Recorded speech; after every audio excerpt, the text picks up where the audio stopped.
말씀 보시겠습니다. 하나님 말씀은 누가복음 9장 43절 후반부부터 45절까지의 말씀 보시겠습니다. 하나님 말씀은 누가복음 43절 후반부부터요 45절까지 보시도록 하겠습니다. 신약성경 107페이지입니다. 찾으셨으면 제가 봉독하겠습니다. 그들이 다 그 행하시는 모든 일을 놀랍게 여기세 예수께서 제자들에게 이르시되 이 말을 너희 귀에 담아두라.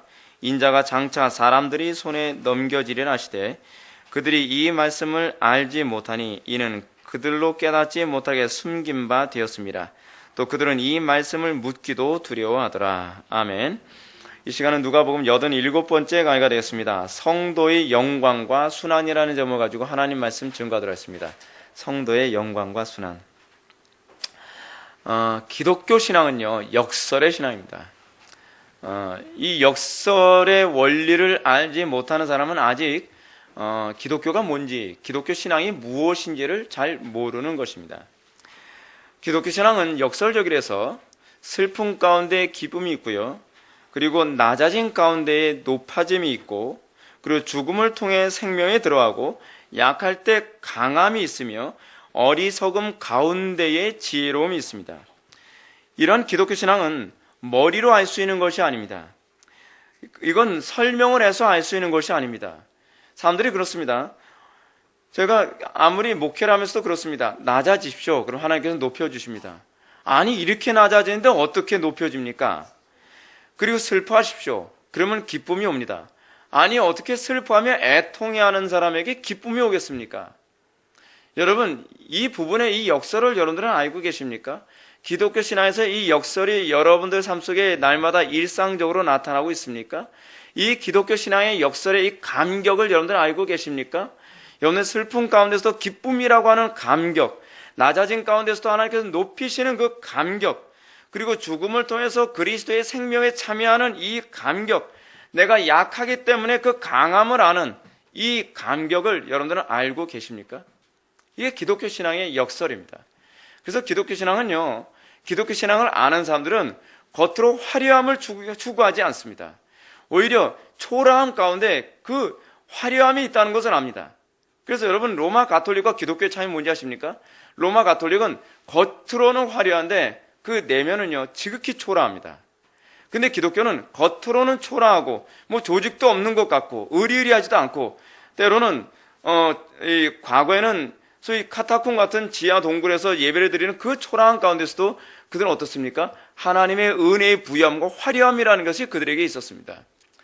하나님께서는 약한 자를 들어서 강한 자를 부끄럽게 하시기도 하십니다. 하나님께서는 소위 이 세상에서 미련한 자처럼 되면 하나님 앞에서 지혜로운 자가 될 것이다 라고 말씀하고 계십니다. 이게 기독교 신앙의 역설입니다.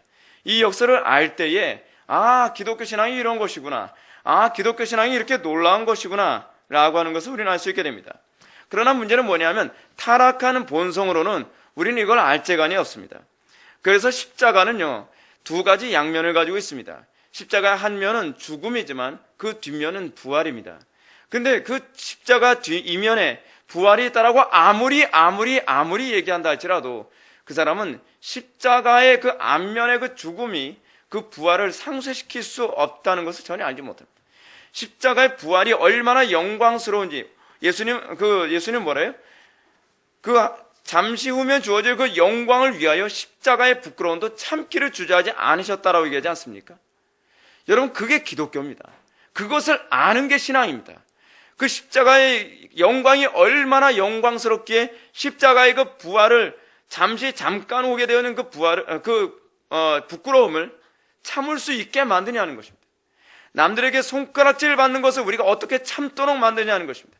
남들에게 무능하다, 남들에게 너는 약하다라고 하는 그 손가락질을 우리가 어떻게 참도록 만드냐는 것입니다. 어떻게 우리에게 죽음을 두려워하지 않게 만드냐는 것입니다. 그게 기독교 신앙의 역설입니다. 기독교 신앙의 역설이에요. 이것을 알 때에 안 믿는 사람들이 기독교 신자들을 보면서 뭘 얘기합니까? 신비하다고 얘기합니다. 저들은 어떻게 저렇게 살 수 있느냐? 저들은 도대체 무엇을 믿기에 저 약한 중에 강하고 슬퍼함 가운데서도 기뻐할 수 있는가? 죽음 가운데서도 저들은 오히려 생명을 바라볼 수 있는가? 여러분, 어느 시대든지 사람들이 기독교를 놀랍게 여기고 기독교를 정말 신비롭게 여겼던 것은 바로 십자가의 역설을 기독교 신자들의 삶 속에서 보여줄 때였습니다. 의리의리하게 예배당을 건축하고 의리의리하게 많은 사람들이 모이고 무엇인가 센세이션을 일으키는 것으로 안 믿는 사람들이 기독교에 호감을 가져본 적이 없습니다. 기독교는 그 역설에서 안 믿는 사람들이 기독교의 신비함을 느끼게 되었습니다. 그러므로 사도 바울은 이런 사실을 고린도전서 2장 8절에서 이렇게 얘기하지 않습니까? 이 지혜는 이 세대의 통치자들이 한 사람도 알지 못하나니 만일 알았더라면 영광의 주를 십자가에 못 박지 아니하였으리라 합니다. 그렇습니다. 단 한 사람도, 이 세대에 속한 사람들은 단 한 사람도 그 십자가의 역설을 알지 못했습니다. 십자가의 복음은 타락한 본성과 이성으로는 도무지 깨달을 수 없습니다. 이 세상의 지혜로는 납득할 수 없습니다. 용납할 수 없습니다. 머리로는 어느 정도 이해한 것 같은데 정작 죽어야 할 때 죽지 못하고요, 낮아져야 될 때 낮아지지 않습니다. 모든 것을 상실해야 될 때 상실하지 않습니다. 제가 목회하면서도 매번 느끼는 게 뭔지 아십니까? 십자가의 복음을 그렇게 전했음에도 불구하고 지금 이 순간은 포기해야 될 때입니다. 지금 이 순간은 낮아져야 될 때입니다. 지금 이 순간은 죽어야 될 때입니다 라고 되면 그 순간에 막 반항합니다. 막 튀어나갑니다. 견디지 못합니다. 그 왜 그럴까요? 왜 그럴까요? 여러분, 신앙은요, 궁극적으로 죽어야 될 시점에서 죽을 때 그게 신앙이거든요. 근데 정작 이 십자가의 영광이 대단하다 라고 했을 때는 그런가 보다 하지만 정작 죽음을 앞에 두고서는 그렇게 못하겠다는 거죠. 정작 나의 행복과 나의 모든 것을 상실해야 될 그때는 난 그렇게까지 예수 못 믿겠다는 거예요. 왜요? 십자가의 역설이 뭔지를 모르기 때문에 그렇습니다. 머리로만 알기 때문에 그렇습니다. 그래서 여러분들의 신앙은 언제 그 실체가 드러나요? 십자가예요. 십자가. 고난의 때예요. 여러분들이 낮아질 때예요. 여러분들이 부끄러움에 처했을 때예요. 여러분들이 예수 그리스도의 이름으로 말미암아 능욕당하는 그 순간에 여러분들의 신앙이 정말 내가 십자가를 아는 신앙인지 모르는 신앙인지가 그때 비로소 드러나는 것입니다. 이런 역설이 오늘 본문에서도 잘 나타납니다. 지난 시간에 우리가 살펴왔던 말씀이 무엇입니까? 예수님께서 수제자 그룹에 속하는 3명의 제자들, 누구죠? 베드로, 요한, 야고보. 이 베드로, 요한, 야고보 이 세 사람을 데리고 변화산에 올라갔다가 내려오셨습니다. 변화산에서 무슨 일이 있었습니까? 예수님의 변화되는 모습을 보았고, 그리고 거기서 엘리야와 모세를 만나게 되었습니다. 예수님이 이런 그렇게 제자들을 변화산에서 같이 데리고 내려오던 상황에서 산 아래에서는 무슨 일이 일어났습니까? 마치 모세가 시내산에서 하나님과 대면하고 내려왔을 때 산 아래에서 일어났던 것처럼 거의 비슷한 일이 방불하고 있습니다. 그래서 어떤 일이 일어나고 있죠? 예수님의 제자들이 귀신을 쫓아내지 못하고 쩔쩔매는 장면을 보고 있습니다. 그러면서 거기서 한 사람이 소리쳐 예수님을 얘기합니다. 이 소리쳐라고 하는 부분은 누가복음에서 의도적으로 한 사람이 소리쳐 예수님께 호소했다라고 하는 이 표현은 사실은 출애굽기 32장에서 이스라엘 백성이 소리쳐가며 그 금송아지에게 숭배했던 그 모습을 떠올리게 하기 위해서 의도적으로 그런 표현을 사용한 것으로 보여집니다. 그래서 당신의 제자들이 귀신을 내쫓지 못하더라는 것입니다. 그러니까 이런 모습을 보시고 예수님이 뭐라고 말씀하십니까? 믿음이 없고 패역한 세대요, 내가 얼마나 너희와 함께 있으며 너희를 참으리요 라고 꾸짖고 계십니다. 여러분, 왜 우리 주님은 제자들의 무능함에 대해서 믿음이 없고 패역한 세대요 라고 얘기하고 계십니까? 그 이유는 그들의 무능의 원인이 우상 숭배에 있었기 때문에 그렇습니다. 굉장히 심각한 문제입니다. 지난 시간에 우리가 살펴봤던 것처럼 예수님의 제자들의 무능의 원인은요, 출애굽기 32장과 그대로 짝을 이루는 것처럼 그것은 우상 숭배 때문에 그들에게 무능함이 나타나는 것입니다. 그들은 자신의 힘과 능력으로 귀신을 쫓아낼 수 있다고 생각합니다. 그들의 우상 숭배는 무엇이었습니까? 자기의 능력이 우상이었습니다. 자기의 지혜와 자기의 수단과 자기의 방법이 우상이었습니다. 제가 오늘도 제가 종교개혁주의를 맞이해서 제가 뭘 얘기했습니까? 종교개혁자들은 소위 그들의 방법을 통하여서 개혁을 일으킨 게 아닙니다. 우리가 어떤 방법, 종교개혁자들이 이런 방법을 통해서 종교개혁을 일으켰으니까 우리도 오늘날 지금은 제2의 종교개혁이 필요한 때이므로 그 방법을 사용하면 개혁이 일어나겠다, 그렇게 생각하면 곤란합니다. 방법의 문제가 아닙니다. 하나님께 붙들린 바 되었다는 게 중요한 것입니다. 하나님께 붙들린 바 되었을 때 그 방법을 하나님께서 사용하신 것 뿐입니다. 이것이 여러분 신앙과 우상 숭배의 차이입니다. 방법을 절대시하게 되면 우상 숭배에 빠지게 됩니다. 우리가 오늘날 이 모습이 많지 않습니까? 우리가 이런 방법을 하면 귀신이 쫓겨나갑니까? 이런 방법을 하면 교회가 성장합니까? 이런 방법을 사용하면 부흥이 일어납니까? 이런 방법을 사용하면 뭔가 하나님의 영광이 나타나는 겁니까? 아닙니다. 방법이 우상화되어지면 하나님께서 우리를 보실 때 악하고 패역한 세대라고 얘기할 것입니다. 지금 오늘날 우리가 이 시대에서 우리가 가장 두려워야 되는 것이 무엇이냐면 우리가 하나님께 붙들린 바 되었느냐에 관한 소위 본질적인 부분에 대해서 우리가 너무 눈이 어둡다는 사실입니다.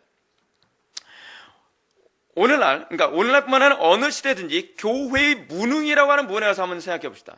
왜 교회가 무능합니까? 교회의 무능함의 문제에 관해서 여러분들은 하나님이 어떤 눈으로 보고 있을 거라고 생각합니까? 불쌍히 여기실 거라고 생각합니까? 그게 아닙니다. 교회의 무능의 항상 궁적 원인은 어디에 있냐면 그들이 우상 숭배에 빠졌기 때문에 무능한 것입니다. 예수님의 제자들이 이미 예수님으로부터 뭘 받았습니까? 귀신을 쫓고 병도 고치고 능력 행하는 권능을 9장 1절에서 이미 위임받지 않았습니까? 위임을 받았는데 그들에게서 왜 능력이 나타나지 않죠? 우상 숭배 때문에 그렇습니다.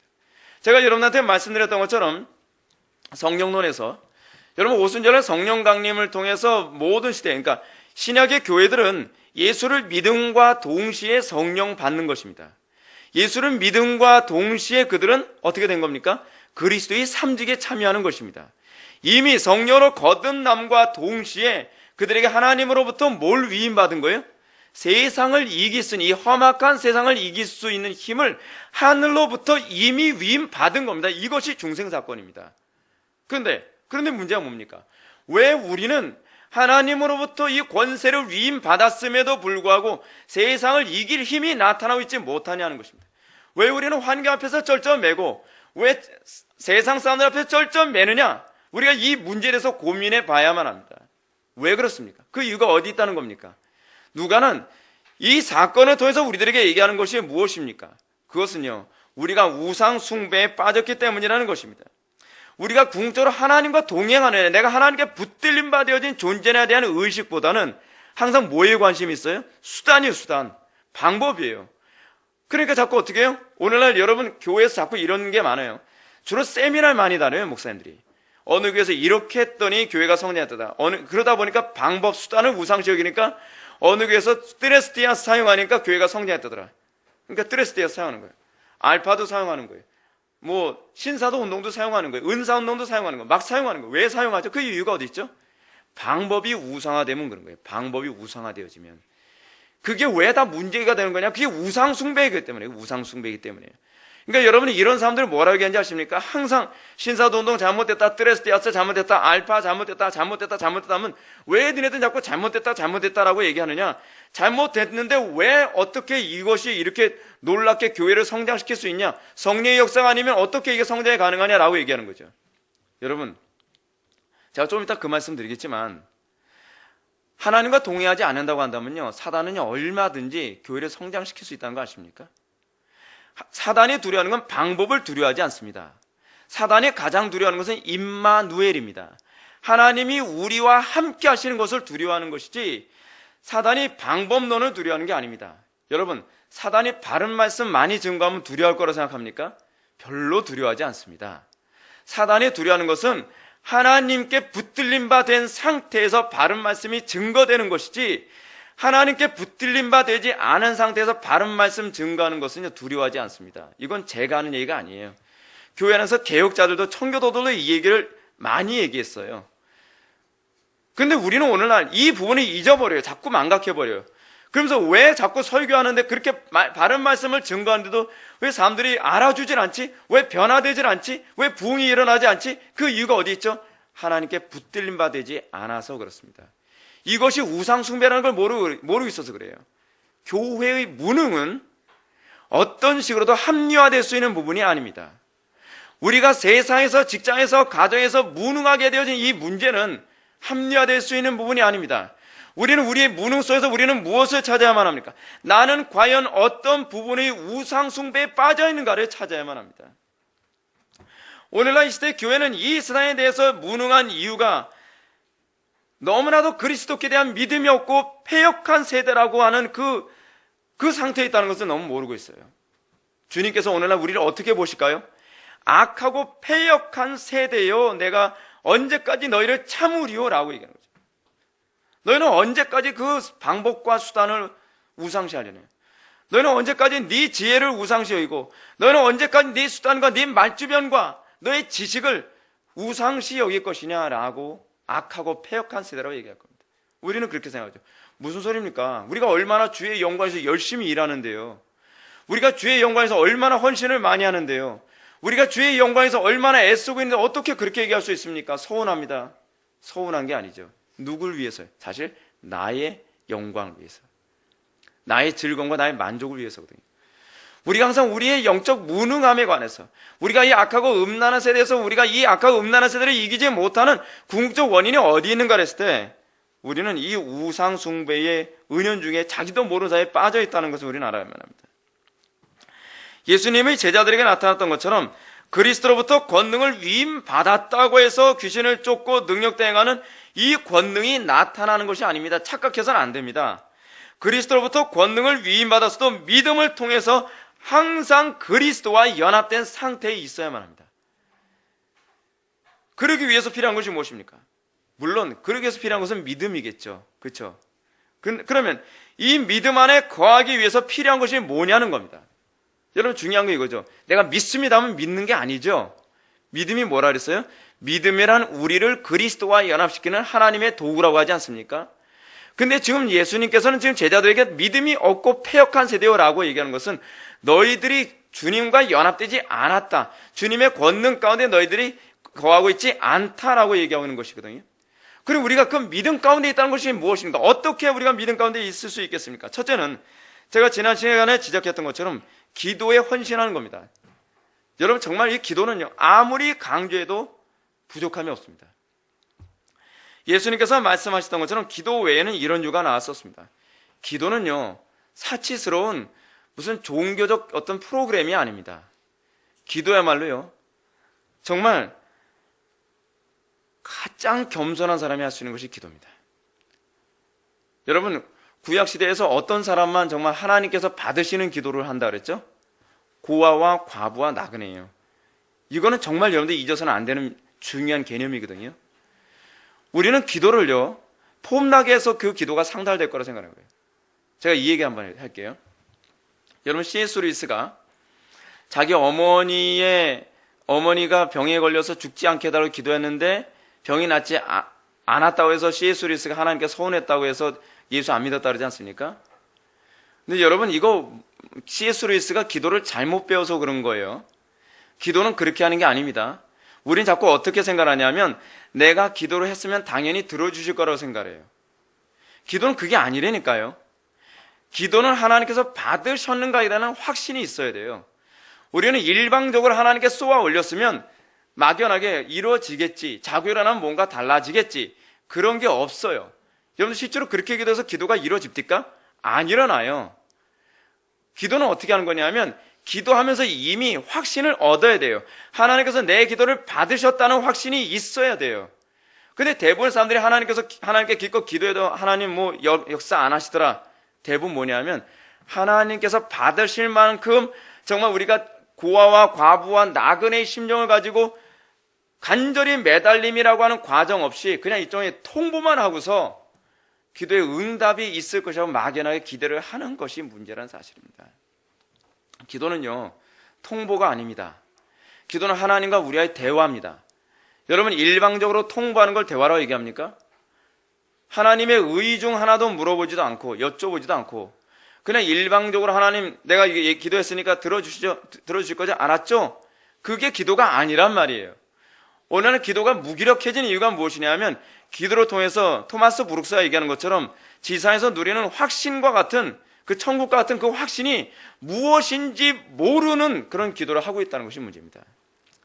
기도는요, 여러분들이 이걸 알아야 돼요.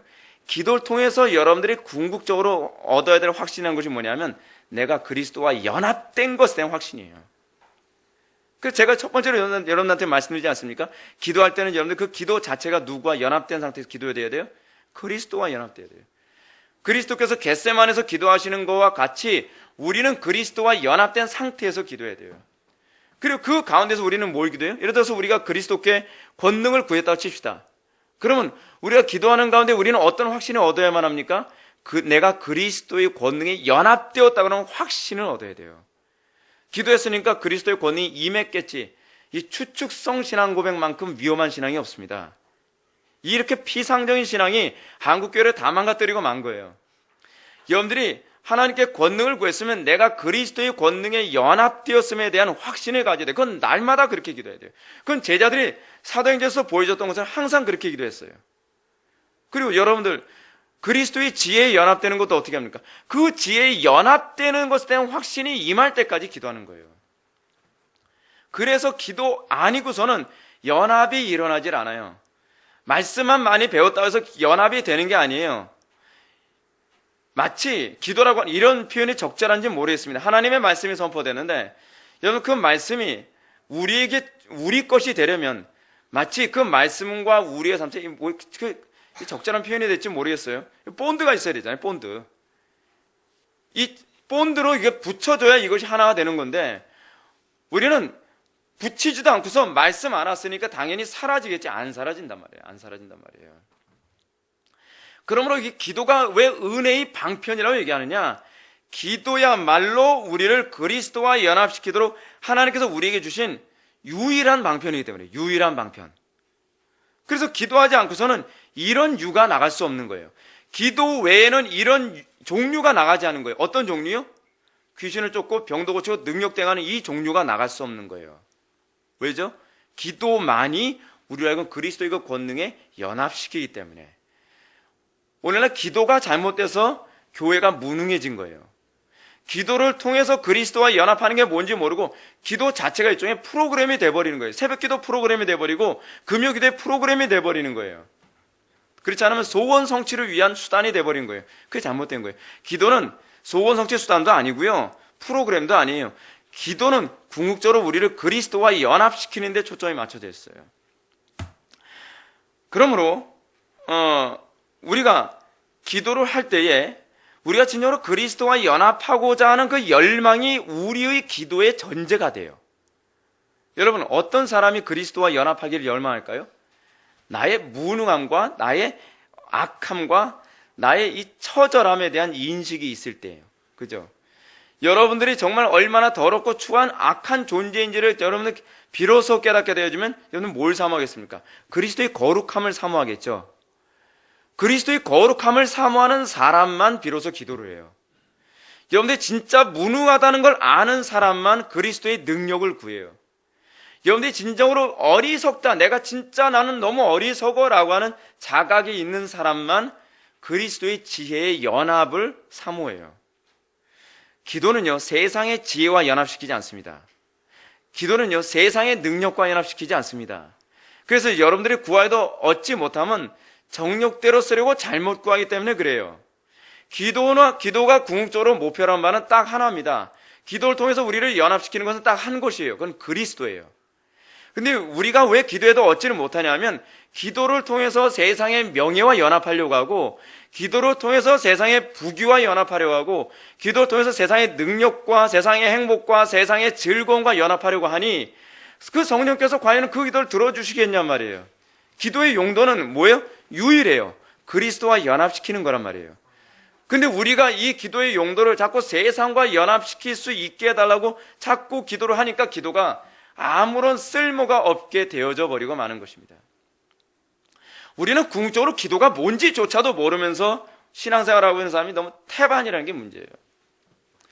그래서 우리에게 있어서 진정으로 그리스도의 능력이 나타나려면 기도를 바르게 알아야 되고 그 기도를 바르게 아는 데 있어의 전제는 우리의 마음이 고아와 과부와 나그네처럼 우리가 그리스도와 연합하지 않고서는 견딜 수 없는 자기의 비하, 자기의 철저한 이 처절함, 낮아짐, 무능함, 악함에 대한 인식이 있을 때라야만 비로소 우리가 정말 제대로 된 기도를 배우기 시작하게 되는 것입니다. 그러므로 기도는 했다고 해서 되는 것이 아니라 전적으로 헌신되어져야만 합니다. 기도를 했기 때문에 응답되는 부분은 없습니다. 외식적인 기도는 그리스도의 능력에 연합하는 어떤 조건에 결코 부합하지 않습니다. 따라서 비록 그가 간헐적으로 기도하고 날마다 습관적으로 기도한다 할지라도 그가 진정으로 기도에 소망을 다 걸듯이 기도하지 않았다고 한다면 그 기도는요 더 사악한 행위라는 것을 여러분 아셔야만 합니다. 그러므로 제가 여러분한테 지난번에도 언급했던 것처럼 존 프레스톤이 한 말을 기억하십시오. 간헐적으로 기도하는 자는 철저한 위선자이며 이들은 여전히 사단에게 얽매인 자라고 지적하고 있습니다. 간헐적으로 기도합니까? 그리고 기도를 일종의 의무감으로 생각합니까? 그리고 기도를 일종의 무슨 프로그램처럼 생각합니까? 그리고 기도를 통해서 하나님의 능력과 지혜와 거룩함의 연합함에 대한 아무런 기대감도 없이 기도합니까? 잘못 기도하고 있는 것일 뿐만 아니라 철저한 위선자입니다. 이건 너무나 심각한 문제입니다. 목회자 중에 이렇게 기도하는 사람이 있다면 그 교인들을 이렇게 철저한 위선자로 양산해내고 말 것입니다. 그러니까 예수님 뭐라고 얘기합니까? 바리새인들을 향해서요. 너희들은 한 영혼을 얻기 위해서 산과 들과 마다로 두루 다니다가 마치 요즘에 전도에 미쳐있는 교회들을 떠오르게 하지 않습니까? 그러다가 한 영혼을 얻으면 어떻게 돼요? 배나 더 지옥 자식을 만드는 거예요. 배나 더 위선자를 만드는 거예요. 그래서 그런 목회자한테 양육받은 교회는요, 제대로 된 기도를 가르치려고 하더라도 도무지 귀담아 듣질 않아요. 꼭 꼭 기도를 하더라도 꼭 그렇게 힘들게 기도해야만 합니까? 기도를 해야 되는데 그렇게 몸부림 쳐가면서 해야만 합니까? 기도를 해야 되는데 뭐 그렇게 꼭 부르짖고 기도해야만 합니까? 저는 이렇게 자꾸 질문하면 길게 대답을 안 해요. 그냥 짧게 대답합니다. 네. 무슨 얘기를 합니까? 위선에 가득 빠져 있는데요. 배나 더 지옥 자식 됐는데요. 설명한다고 말귀를 알아듣겠습니까? 왜요? 자기 편한 대로 예수 믿겠다는 거예요. 왜 자꾸 이런 얘기하죠? 마음이 부유해서 그래요. 고아와 과부와 나그네 같은 마음이 없으니까 그렇게 해도 응답 받을 것 같은 거예요. 이게 오늘날 소위 지성화되어지고 있는 교회들에게서 나타나는 이 탄식이에요. 속상해서 견딜 수가 없어요. 그런 모습 보면요. 사랑하는 성도 여러분, 오늘날 이 시대 교회가 세상에서 이렇게 무능한 상태에 놓여 있는 가장 중요한 첫 번째 원인은 바로 기도의 문제에 있습니다. 기도가 회복되어야만 합니다. 바르게 기도하는 법을 터득하기 전에는 여러분은 결코 능력 있는 그리스도인으로 살아갈 수가 없습니다. 여러분 우상 숭배에서 결코 벗어나지 못합니다. 악하고 패역한 세대라는 주님의 책망을 피해 나갈 수가 없을 것입니다. 자, 그러면 그리스도와 연합된 상태에는 교회에게서 그리스도의 권능이 나타나기 위한 두 번째 조건은 무엇이었습니까? 그것은 거룩함과 경건입니다. 거룩과 경건은 구약 이스라엘 백성들이 대적들과 전쟁을 치를 때 필수 불가결한 일이었습니다. 여러분, 구약의 이스라엘 백성들이 전쟁을 치를 때 그들은 어떻게 전쟁을 치렀습니까? 항상 하나님께서 이스라엘 백성이 요구했던 것은 거룩함이었습니다. 너희들이 전쟁터에 나갈 때 너희들의 진을 거룩하게 하거라 라고 얘기합니다. 철저하게 거룩하게 했습니다. 근데 철저히 거룩하게 하는데 단편이 한 가지 예만 든다면 어느 정도로 철저히 거룩하게 했냐면 이스라엘 진에서 화장실 가는 것조차도요, 진 안에서는 볼일을 못 보게 했어요. 여러분들이 신명기 23장을 보게 되면 이제 제가 좀 이따 그 부분 읽어드리겠지만 신명기 24장에서 보면 전쟁 때의 진 안에서 어떻게 거룩과 순결을 유지해야 될 것인가를 지적하면서 그 부분 중에 하나는 뭐냐면 너희들이 볼 일이 급하면 진 밖에다가 화장실을 만들어 놓고 진 밖에다가 거기서 볼 일을 보는데 볼 일 보고 나서도 그 배변한 그 변 있지 않습니까? 변을 보지 못하도록 했습니다. 그것조차도 하나님께서 혐오스럽게 생각할 수 있다고요. 그래서 어떻게 했냐면 볼일을 보고 앉아서 하지 않습니까? 앉아서 하기 전에 구덩이를 파고 그 다음에 앉아서 하고 난 다음에 그 다음에 볼일 다 보고 난 다음에는 변을 안 본 상태에서 흙을 밀어서 그걸 덮도록 한 거예요. 그래서 자기 눈으로, 물론 잘못 덮으면 누가 밟으면 또 큰일 나겠죠. 우리 옛날에 그런 식으로 장난 많이 쳤는데 하여간 그런 식으로 해서 더러운 것조차도 볼 수 없도록 해서 전쟁에 임하도록 하신 거예요. 잘 보십시오. 신명기 23장 9절부터 14절의 말씀 제가 읽겠습니다. 내가 적군을 치러 출진할 때에 모든 악한 일을 스스로 삼갈지니 내 진영 밖에 변소를 마련하고 그리로 나가되 내 기구에 작은 삽을 더하여 밖에 나가서 대변을 볼 때에 그것을 땅을 팔 것이요 몸을 돌려 그 배설물을 덮을지니 이는 내 하나님 여호와께서 너를 구원하시고 적군을 내게 넘기시려고 내 진영 중에 행하심이라. 그러므로 내 진영을 거룩히 하라. 그리하면 내게서 불결한 것을 보지 않으므로 너를 떠나지 아니하시리라. 여러분, 우리가 거룩한 전쟁을 수행하고 우리가 능력 있는 그리스도인으로 살아가게 하기 위해서 우리에게 전적으로 필요한 것이 뭐냐면요, 바로 거룩함과 순결입니다. 그래서 여러분들 이런 거 있지 않습니까? 사단은요, 우리의 능력이 첫 번째는 기도라는 것을 알기 때문에 어찌하든지 바쁘거나 피곤하거나 여러 가지 이유를 대가면서 기도를 못하게 만들죠. 그 다음에 하는 작업이 무엇이냐면 여러분들의 순결을 빼앗는 것입니다. 예를 들어서 학생들이 대학에 캠퍼스에 처음 딱 들어가야 되면 뭐부터 시킵니까? 선배들이요. 술 마시는 것부터 시키잖아요.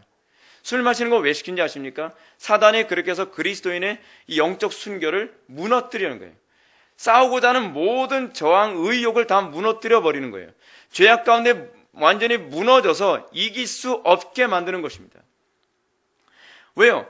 여러분, 우리가 죄 가운데 빠지고 우리가 세상과 타협하고 나면 하나님이 우리와 함께 하심. 여기서 본문에 얘기하는 것처럼 내 진영 중에 행하심. 하나님께서 우리 진영에, 우리의 전쟁터에 행하심을 원천적으로 막는 사단의 지혜로운 방법 중에 하나 뭐냐면 우리가 죄 가운데 빠지는 것입니다. 이스라엘 백성들이 여호와 하나님께서 그 진영 가운데, 그 전쟁터에서 여호와 하나님이 행하시고 그 대적들을 진멸해 주시도록 하기 위해서 그들이 했던 것은 철저히 거룩과 거룩으로 철저히 무장하는 것입니다.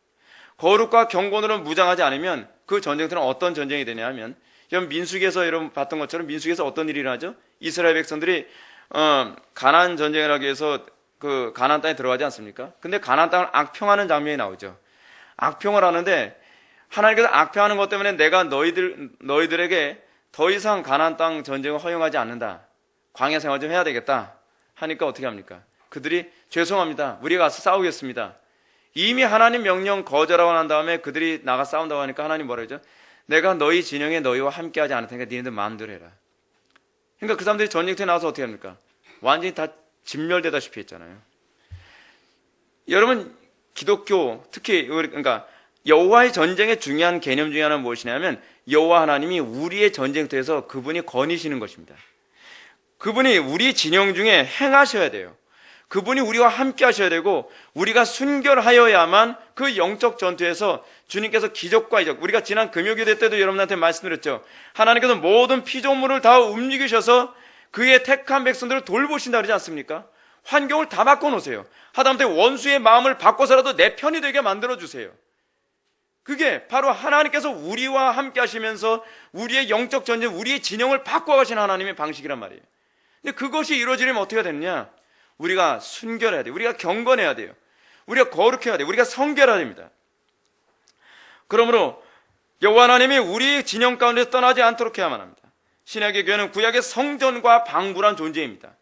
성전이, 여러분 성전되기 위해서 항상 하는 일이 무엇입니까? 성전은 항상 거룩해야만 합니다. 항상 성결해야만 합니다. 그래서 여러분 제사장이 이마에 쓰여져 있는 것이 뭐예요? 여호와께 성결이에요. 그래서 제사장들은 이마에다가 뭘 딱 붙이고 다니면서 거기다 여호와께 성결이라고 하는 이걸 붙이고서 그 사람들은 제사장 직무를 한단 말이죠. 성전 수행에서의 핵심이 무엇이라는 거예요? 성결함이기 때문에. 왜 성결해야만 합니까? 그래야만 여호와께서 성전에서 행하시기 때문에 그렇습니다. 우리의 삶 가운데 여호와께서 항상 행하시길 바라십니까? 그래서 우리가 이 땅에서 거룩한 전쟁을 하는데 날마다 승리하고 능력 있는 존재로 보여지기 원하십니까? 여호와께 성결하십시오. 거룩하십시오. 순결하십시오. 경건하십시오. 하나님께서 그런 자들에게 능력과 권능으로 우리들에게 함께 하실 것을 미리시 말합니다. 그러므로 무엇보다 우리가 이 성결을 지키기 위해서 필요한 것은 우리의 마음을 지키는 것입니다. 그러므로 잠언 4장 23절은 뭐라 얘기합니까? 무릇 지킬만한 것보다 내 마음을 지키라. 생명의 근원이 이에서 남이니라 라고 얘기하지 않습니까? 우리의 마음부터 성결해야만 합니다. 묵상을 빼앗겨서는 안 됩니다. 끊임없이 우리는 거룩한 묵상을 하기 위해 힘써야만 합니다. 그래서 여러분들 주일 설교를 들을 때 이런 어떤 태도를 견지해야만 합니까? 듣고 잊어먹지 않고 그 말씀이 나에게 묵상이 되도록 여러분 예배 전에 기도해야 되는 거예요. 그래야만 여러분들이 거룩한 전쟁에서 이길 수가 있습니다. 묵상을 빼앗기면 모든 걸 다 빼앗깁니다. 거룩함을 빼앗깁니다. 성결을 빼앗깁니다. 경건을 빼앗깁니다. 그러므로 우리는 끊임없이 묵상을 지켜내며 우리 지체들과 만났을 때 끊임없이 경건한 대화를 통하여서 다른 지체들의 마음속에 경건한 묵상이 불일 듯 일어날 수 있도록 도울 수 있는 그런 영적인 상태로 항상 우리는 무장되어 있어야만 합니다. 특히 그리스도와 연합이라는 교리를 염두에 둘 때 죄의 문제는 아주 중요합니다. 아주 심각한 문제예요. 왜 그렇습니까? 창세기부터 계속적으로 언급하고 있는 것처럼 죄는요, 하나님과 인간과의 관계를 단절시키는 가장 핵심적인 문제였어요. 특히 구약에서 죄는 영적으로 간음이라는 개념으로 여겨지는데, 여러분, 간음은 항상 어떤 개념입니까? 연예인들조차도요, 자기 남편 바람 폈다 그러면 이혼하자 그래요. 소위 이 간음이라고 하는 문제는 사랑의 관계를 쪼개는 가장 전형적인 문제라는 것을 우리에게 보여주는 것이거든요. 이 일반 계시를 통하여서 하나님과 우리의 관계가 어제까지 아무리 좋았다 할지라도 우리가 영적인 간음 상태, 다시 말하면 우리가 죄 가운데 빠지거나 영적인 우상숭배에 빠지게 되면 하나님과의 관계가 완전히 단절되어져서 우리에게서 하나님의 능력이 나타나지 않습니다. 여러분, 삼손에서 그게 나타나잖아요. 삼손이 어땠다고요? 삼손이 들릴다에게 머리카락에 밀리기 바로 전까지만 하더라도 블레셋과 싸웠는데 얼마나 무시무시하게 싸웠습니까? 근데 거룩의 상징인 이 머리카락이 잘리고 나자 그게 어떤 현상이 나타났어요? 그는 무기력해지고 말았어요. 하나님의 신이 더 이상 그와 함께하지 않는 존재가 되어버리고 말았어요. 여러분, 어제까지 여러분들이 경건하고 능력 있게 행했다 해서 오늘도 그럴 수 있을 거라 생각하지 마십시오. 그걸 보장하는 것은 기도와 경건입니다.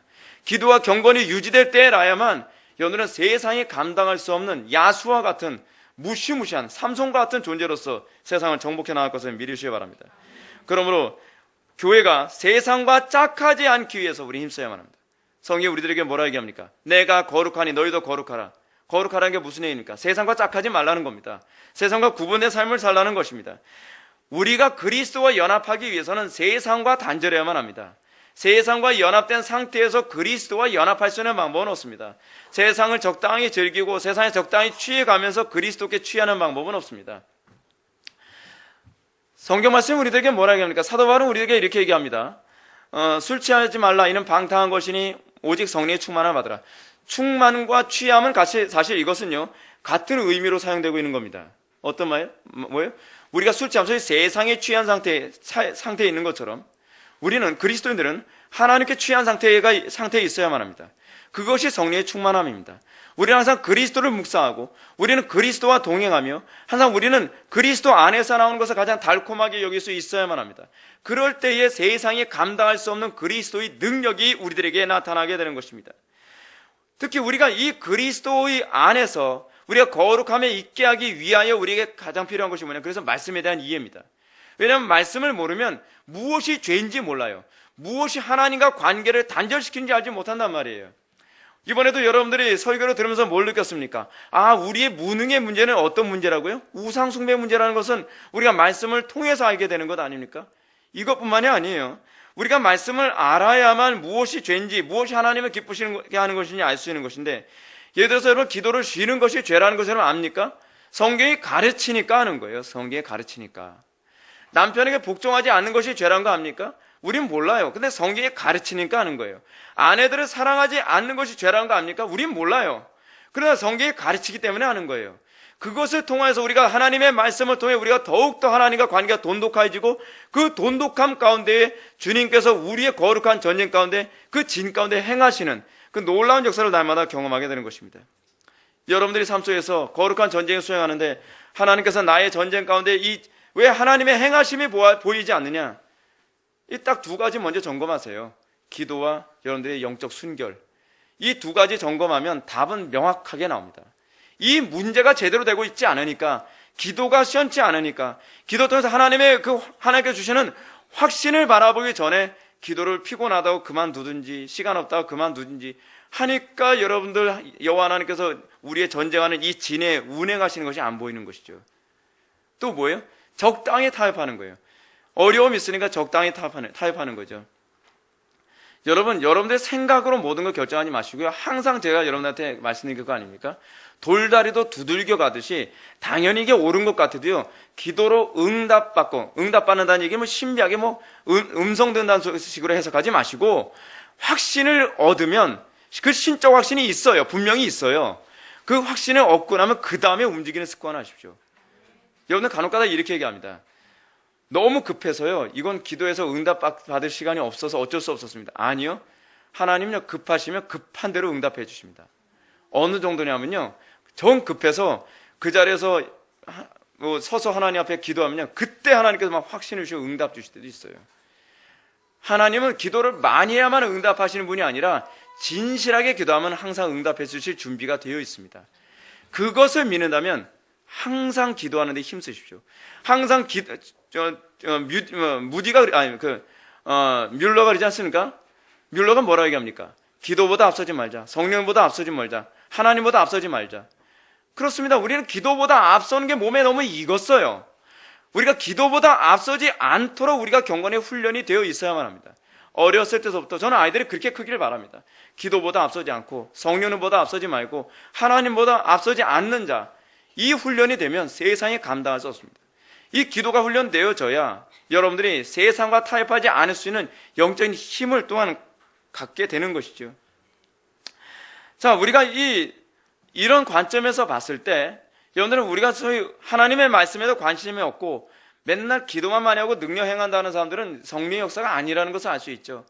여러분, 우리가 성령 안에 있으면 항상 하나님의 뜻에 관심을 갖게 돼 있거든요. 하나님의 뜻에 관심을 갖는데 그 뜻을 어디서 찾냐면 항상 말씀에서 찾게 돼 있어요. 이게 성령의 역사의 특징이에요. 거짓 영은요, 말씀에서 하나님의 뜻을 찾으려 하지 않고 어디서 찾으려 하냐면 직통계에서 찾으려고 해요. 이게 거짓 영입니다.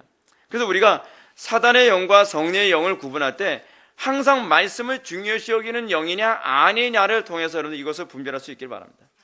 이제 마지막 세 번째로 우리는 교회에게 그리스도의 권능이 나타나는 데 필요한 세 번째 조건이 무엇인가를 살펴봅시다. 이 사실이 오늘 본문에서 우리가 살펴보자 하는 부분입니다. 오늘 본문 43절 하반절부터 44절의 말씀 보겠습니다. 저희가 다 그 행하시는 모든 일을 기이 여길세 예수께서 제자들에게 이르시되 이 말을 너희 귀에 담아두라. 인자가 장차 사람들이 손에 넘기우리라 하시되. 아멘. 예수님께서 말씀 한마디로 귀신을 쫓아내시고 아이가 건강한 상태에 놓이게 된 모습을 보자 그 자리에 있던 수많은 사람이 다 놀라고 기이 여깁니다. 특히 변화산에서 예수님의 그 영광스럽게 변화된 모습을 보고 또 모세와 엘리야를 보고 내려왔던 세 명의 제자들은 더 이런 모습을 보면서 매우 흥분되지 않았겠습니까? 귀신도 쫓았겠다. 예수님의 그 하나님의 영광처럼 변화된 모습도 받겠다. 모세도 받겠다. 엘리야도 받겠다. 정말 여러분 이게 보통 일입니까? 보통 일이에요? 막 흥분되지 않겠습니까? 근데 이 예수님 참 신기한 게 뭐냐면 꼭 이렇게 흥분되어 있을 때 항상 초치듯이 말씀하세요. 여러분 이렇게 흥분됐을 때 있으면 막 더 흥분되게 막 얘기해주고 싶지 않겠습니까? 근데 예수님 막 이렇게 흥분되어 있을 때 뭐라고 말씀하시냐면 인자가 장차 사람들의 손에 넘기우리라. 아니 지금 잔뜩 기분 좋고 최고져 있는데 지금 뭘 얘기하는 거예요? 십자가의 고난과 순환을 얘기하는 거예요. 근데 이게 바로 그리스도의 능력이 우리에게 머물게 하는 핵심이거든요. 핵심. 십자가의 순환, 십자가의 연합된 삶, 이걸 모르면요 기도 많이 해도 소용없고 아무리 경건 많이 한다고 해도 소용이 없어요. 거룩하게 산다고 해도 소용이 없어요. 십자가를 거부하는 사람에게 능력이 나타날 수가 없단 말이에요. 우리가 대부분요 기도도 많이 하고 그리고 경건한 삶도 많이 유지합니다. 근데 여기에 주로 무엇을 염두에 두냐면 영광. 내가 다른 사람들한테 좀 더 영광스럽게 보이고 내가 좀 더 경건하게 보이고 내가 좀 더 편하게 살고 내가 좀 더 형통하게 사는 것. 예를 들어서 여러분 교회 성장 좋습니다. 교회 성장 나쁘지 않습니다. 교회 성장을 위해서 기도 무지하게 많이 하시는 목사님들 많이 있습니다. 근데 교회 성장에서 기도도 많이 하고요. 그리고 어찌하든지 교회가 성장하기 위해서 몸부림치는데 그 교회 성장이라는 목표 자체부터가 좀 문제가 있어요. 그 교회 성장은 사실 뭐에 대한 영광이에요? 하나님께 대한 영광이보다는 자기 영광이거든요. 그래서 교회 성장 자체가 목적이 돼서 기도 많이 하고 교회 성장이 목표가 돼서 이 경건에 힘썼던 교회들은 점점 어떻게 되냐면요 세속화되어져 가요. 희한해요. 아무리 그 목사님이 도덕적이라고 한다 할지라도 교리적으로 점점 무너져요. 자, 그런 게 수도 없이 봤습니다. 왜 그런지 아십니까? 십자가가 목표가 아니라서 그래요. 하나님의 영광의 목표가 되어지고 여러분 교회 성장하면 좋을 것 같습니까?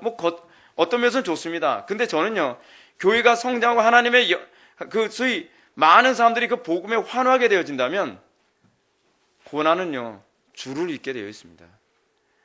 여러분 교회사 안에서 로이 존스 목사님, 조나단 에드워즈, 조지 위필드, 낙스, 수많은 그 영적 거인들 많이 있지 않습니까? 일일이 이름을 다 거론하기 힘들 정도로요. 근데 그분들이 그렇게 능력 있게 사역을 하면서 수많은 사람들이 막 모여들고 그러니까 이젠 불행 끝 행복 시작입니까? 저는 그렇게 생각 안 해요. 스펄전의 교회가 커지면 커질수록 공격이 막 엄청났습니다. 로이드 존스가 그 목회 사역이 점점 강력해지고 그 이름이 명성을 날리기 시작하자마자 공격하는 사람들은 점점 더 많아집니다. 더욱더 강력한 사람들의 공격이 있게 되어집니다. 조나단 에드워즈는 안 그랬습니까? 여러분, 우리는요, 너무 이 부분에 있어서 세상적인 영광과 명예와 화려한 것을 바라보는데 그렇게 생각하면 곤란합니다. 저는 이렇게 생각합니다. 교회가 커지면 커질수록 저는요, 이 교회 쪼개질 각오하고서 설교해야 된다고 저는 생각합니다. 교인 숫자가요, 한 500명 넘고 1000명 넘고 그러면요, 교회가 쪼개질까봐 무서워서 설교를 자꾸 타협하게 되는 경향이 많이 있습니다. 그렇게 하면 안 됩니다. 항상요, 강단 설교는 저는 그렇게 생각해요. 강단 설교뿐만 아니라 여러분들 삶도 그렇습니다. 십자가 질 각오해야만 합니다. 여러분, 사업이 커지면 커질수록 어떻습니까? 하나님의 말씀대로 사는 것으로 인해서 손해는 더 커지겠죠. 손해 더 커질 각오해야 돼요. 더 많이 성공할 수도 있겠지만 더 많이 이전보다 더 많이, 내가 가난했을 때보다 더 많이 손해볼 각오해야 돼요. 세상적으로 여러분 명예, 국회의원도 되고 장관도 되고 나가서는 대통령도 된다고 칩시다. 그렇게 우리가 점점 더 이렇게 명예를 얻게 될수록 우리가 하나님의 말씀을 사는 데 있어서 영광이 보입니까? 아니요, 더 큰 십자가가 보일 수밖에 없습니다. 이게 신앙이에요. 이게 신앙. 예수 믿는 게 뭔가 환상이 아닙니다. 하나님의 말씀대로 살아가면서 뭔가 뻗어나가는 것 같습니까? 사단의 권세가 막 깨어져 가고 뭔가 하나님의 영광이 막 나타나기 시작하고, 자 봐라, 이제는 뭔가 형통하기 시작한다. 여러분, 더 큰 고난이 기다릴 거라는 걸 염두에 두셔야만 합니다. 더 많은 걸 손해볼 각오를 해야만 합니다. 더 엄청난 고난을 각오해야만 합니다. 그래서 저는요, 저 개인의 육신적인 마음으로는요, 솔직히 얘기해서 교회 성장하는 게 무서워요. 저는요, 싸워야 될 게 점점 더 많아질 거라고 생각하니까. 근데 제가 왜 자꾸 교회 성장과 부흥에 관해서 여러분들 얘기합니까? 고난이 닥쳐도 누군가는 해야 될 일을 해야 되니까요. 저는 교회 성장에 크게 관심이 없어요. 왜냐하면 교회가 성장하는 것만큼 그만큼 고난이 크니까. 지금 예수님도 지금 제자들에게 뭘 얘기합니까? 영광을 받느냐? 변화산상에서 내가 변화되고 모세와 엘리야를 받느냐? 그리고 귀신을 쫓고 능력을 행하는 걸 받느냐? 잊지 말아라. 이것이 너희들의 미래의 영광을 보장해 주는 것이 아니다. 십자가다. 십자가. 이것을 통해서 인자가 사람들의 손에 넘기게 될 거라는 거예요. 예수님이 이것 통해서 명성이 더욱더 커지지 않습니까? 예수님이 바리새인들과 사두개인들과 대제사장들 같은 사람들에게 점점 더 그 이름이 알려지고 정치가들의 입에도 그 이름이 오르락내리락 하게 되지 않습니까? 이것 때문에 예수님은 점점 더 뭐에 가까워지고 있는 거예요? 십자가로 더 가까워지고 있다는 것을 얘기하는 거예요. 너희들이 생각하는 것처럼 이제 정치적인 메시아로 이제 로마를 정복하고 그래서 예수님은 황제가 되고 너희들은 그 밑에서 분봉왕이 되는 그런 꿈꿀 생각하지 말라는 거예요. 오히려 이것을 통해서 나는 인자가 장차 사람들의 손에 넘겨져서 십자가를 지고 고난을 당하며 죽게 될 것이라는 것을 얘기하고 있습니다. 우리가 하나님의 영광 위에 살아갈 때 너무 환상 꿈꾸지 말라는 겁니다. 왜요? 우리가 이런 부분에 대한 인식이 있을 때 우리에게서 항상 그리스도의 능력이 우리에게 머무릅니다. 우리가 수많은 사람들이 성령으로 시작했다가 육으로 망하는 사람들 얼마나 많이 봅니까? 왜 그런 일이 생기죠? 저 사람 과거에 화려하게 정말 성령님께 붙잡힌 바 돼서 막 얼마나 말씀 전할 때마다 수많은 사람들이 막 회개하고 죽기로 돌아왔는지 몰라. 그런데 어느 날 하루아침에 무너져버린 사람들 우린 많이 보지 않습니까? 왜 그러죠? 이유가 어디 있죠? 그 사람들은 여러분들, 제가 알고 있는 어떤 사람은 정말 기도 많이 하는 사람이었습니다. 교회 부흥에서 10시간을 기도하기도 했을 때요, 하루에요. 그리고 이분이 또 어땠다 그래요? 설교도 잘했어요. 근데 문제가 뭐지? 십자가에 관심이 없었어요. 십자가에. 하루아침에 무너져 버리잖아요. 하루아침에. 그의 능력이 하루아침에 사라져버리고 말잖아요. 그리스도의 능력이 우리에게 항상 머무르게 하는 유일한 방법이 무엇인지 아십니까? 십자가를 바라보는 겁니다. 십자가의 고난, 십자가의 멸시, 그리스도의 이름으로 말미암아 멸시당하고 그 인자가 사람들의 손에 넘기우는 것처럼 세상 사람들에게 배신도 당하고 고난당하는 그 과정이 있어도 나의 가는 길이 명예와 성공의 길이 아니라 십자가의 길이요 그리스도를 높이며 하나님의 영광을 위하여 가는 길이라는 것을 인식해야만 합니다. 예수님의 이 순환에 관한 예고는 두 번째입니다. 첫 번째는 뭐죠? 베드로가 예수님 향해서 하나님의 그리스도시니다 라고 고백한 이후에 베드로는 베드로와 제자들 향해서 예수님이 뭐라고 말씀하시죠? 인자가 많은 고난을 받고 장로들과 대제사장들과 서기관들에게 버림받아 죽임을 당하고 제3일에 살아나야 하리라 라고 순환을 예고했습니다. 첫 번째 순환 예고입니다. 두 번째 순환 예고가 바로 이겁니다. 뭐라고 얘기해요? 변화산상의 경험도 하고 귀신도 쫓는 그런 놀라운 경험을 하는데 인자가 장차 사람들의 손에 넘기우리라. 우리가 이 땅에서 육신적인 명예와 영광과 환상 꿈꾸지 말라는 겁니다. 우리의 이 모든 사역은 결국 십자가에 항상 초점이 맞춰져 있어야 되고 하나님의 영광에 초점이 맞춰져야만 한다는 사실입니다. 우리는 지금 종교개혁주의를 맞이하여 이 설교를 듣고 있습니다. 여기서 우리가 종교개혁주의와 함께 생각해 볼 필요가 있는 것이 바로 이것입니다. 종교개혁은 단순히 교리를 개혁하는 지성운동이 아닙니다. 착각하는 사람들이 너무 많아요. 천주교의 미신으로부터 해방하자는 종교운동도 아닙니다. 그렇다고 해서 천주교의 강압으로부터 해방하자는 혁명운동도 아닙니다. 종교개혁은 한마디로 얘기하면 십자가로 돌아가자는 운동입니다. 피조물의 미천함을 스스로 자각하고 그리스도와 연합하여 마지막 아담의 삶을 살아가는 것만이 우리의 유일한 소망이라는 것을 깨닫게 하는 것. 이것이 바로 종교개혁입니다. 우리는 어디로 돌아가야만 합니까? 마지막 아담의 삶으로 돌아가는 것. 예수 그리스도의 발자취를 따라가는 것. 예수 그리스도의 영광만을 사모하는 것이 아니라 예수 그리스도의 고난도 우리가 사모할 줄 아는 것. 예수 그리스도의 높아지심, 승기만을 사모하는 것이 아니라 예수 그리스도의 낮아짐을 우리가 사모할 줄 아는 것. 예수님께서 이 땅에서 어리석은 자처럼 살았던 것처럼 우리도 이 땅에서 어리석은 자처럼 살아갈 때에 하나님께서 우리를 지혜로운 자로 드러나게 하실 거라는 것을 우리가 믿고 살아가는 것. 그러므로 사도 바울이 뭐라고 합니까? 자기에게서 그리스도의 능력이 항상 거하게 하기 위해 하나님께서 자기를 낮추신다라고 얘기하지 않습니까? 그렇습니다. 우리가 십자가를 붙들 때라야만 항상 십자가의 그 고난과 십자가에서 나타나는 그리스도의 영광만을 바라보며 나아갈 때 우리에서 그의 능력이 우리 속에 항상 거하게 되는 것입니다. 한번 우리에게 예수 믿고 거듭났을 때 하나님의 그 신적 삼직의 그 능력이 위임받았으니까 계속 유지되겠지. 그렇지 않습니다. 십자가를 바라보는 사람에게만 그 능력이 우리에게 유지되어집니다. 계속 나타납니다. 계속 그 거룩함과 영광이 나타나게 되어 있습니다. 사랑하는 성도 여러분, 제가 여러분들에게 말씀드리고 싶은 것은 이것입니다. 우리가 이 땅에서 얼마나 능력 있고 얼마나 성공하며 살아가느냐가 더 중요합니까? 아니면 우리가 그리스도와 연합하여 살아가는 것이 더 중요합니까? 저는 이 질문이 제가 오늘 설교에서의 마지막으로 하고 싶은 얘기입니다. 만약에 여러분들이 그리스도를 통해서 성공하고 그리스도를 통해서 어떤 능력을 행하고 그리스도를 통해서 어떤 영광에 참여하는 것 초점을 맞춰 나간다면 사단은 교묘하게도 여러분들이 그리스도와 연합하지 않는 가운데서도 성공과 그 부귀와 그리고 명예를 얻게 할 것입니다. 사단은 교회 안에서 끊임없이 그 작업을 반복했습니다. 근데 여러분들은 우리는 어떻게 생각하기 쉽죠? 내가 성공하지 않았냐? 내가 출세하지 않았냐? 이것이 성리의 역사가 아니고 무엇이겠느냐? 내가 그리스도와 연합한 상태인지를 전혀 점검하지 않으면서 그들은 점점 더 심각한 파괴와 타락의 상태를 하고 있습니다. 오늘은 한국교회 베드로의 주류를 이루고 있는 그 메머드 처치의 그 대형교회 목사들이 있습니다. 그 목사님들의 문제가 무엇입니까? 그들은요, 그리스도와 연합에 떨어져 나온 지 이미 오래된 상태에 있습니다. 근데 문제는 뭐냐면 자기 방식대로 잘 살아지는 거예요. 자기의 방식대로 목회가 성공하는 거예요. 자기의 방식대로 형통하고 있는 거예요. 그러니까 그 사람들은 당연히 과거에 내가 기도했을 때 내가 하나님과 연합했을 때 이렇게 성공했는데 지금도 주님과 연합된 상태니까 성공하고 있겠지라고 착각하고 있는 겁니다. 아니요. 그들은 배도하고 있습니다. 그들은 진리에서 떠났습니다. 그러나 그들은 자기네들이 여전히 형통하고 있기 때문에 그리스도와 연합하고 있다고 착각하는 것입니다.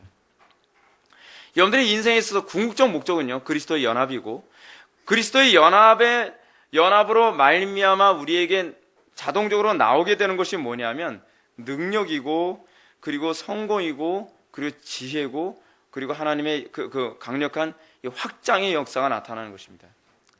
그러나 우리는 때로는 사단이 우리를 속이기 위해서 우리로 하여금 그리스도와 연합되지 않은 상태에서도 성공하고 형통하고 뭔가 잘 돼가는 것처럼 만들 수도 있다는 것을 기억해야만 합니다. 항상 우리의 목적은 성공이나 출세나 명예가 아닙니다. 내가 지금 그리스도와 연합한 상태에 있는가를 항상 염두에 두는 것입니다. 여러분들이 이 땅에서 큰 일을 이루지 않아도 좋습니다. 그러나 여러분들이 그리스도와 연합한 상태를 계속 유지한다면 여러분들은 복된 사람인 것을 믿으시기 바랍니다. 그러나 여러분들이 만약에 세상에서 자녀들도 잘 되고 돈도 잘 벌고 성공도 하고 출세도 하고 모든 것에서 남부럽지 않게 살아감에도 불구하고, 그럼에도 불구하고 내가 그리스도와 연합하고 있지 않고 있다는 것을 전혀 깨닫지 못한다 한다면 모든 것을 다 잃어버린 사람이 될 것입니다. 그래서 예수님이 제자들에게 그거 얘기하는 겁니다. 영광스럽고 명예스러운 상황을 보고서 한껏 들떠있는 제자들에게, 아니 이것이 너희들의 핵심이 아니야. 너희들은 그리스도와 연합하는, 그리고 그리스도의 고난과 십자가에 연합한 삶이 있느냐가 더 중요한 거야. 이것이 너희들의 신앙의 목표야 라고 얘기하고 계신 것입니다. 같이 기도하시겠습니다. 사랑이 많으신 하나님 아버지, 우리가 너무나도 바쁘고 우리가 때로는 주의 일에 너무나 열심을 내는 가운데 주께서 우리와 함께 하신지조차도 우리가 깨닫지 못하고 우리가 열심만 내는 일이 생기지 않을까 두렵습니다. 우리의 마음속에 우리가 십자가를 혐오스러워하는, 또는 십자가를 원수처럼 여기는 이 세대의 풍조에 우리가 물들지 않게 하여 주시고, 우리를 알고 온전히 예수 그리스도의 십자가야말로 우리의 영광이요, 예수 그리스도의 십자가야말로 우리의 유일한 기쁨임을 고백할 수 있는 그 믿음 소유할 수 있게 하여 주옵소서. 예수님의 거룩하신 이름으로 기도드립나이다. 아멘. 우리 다 일어나서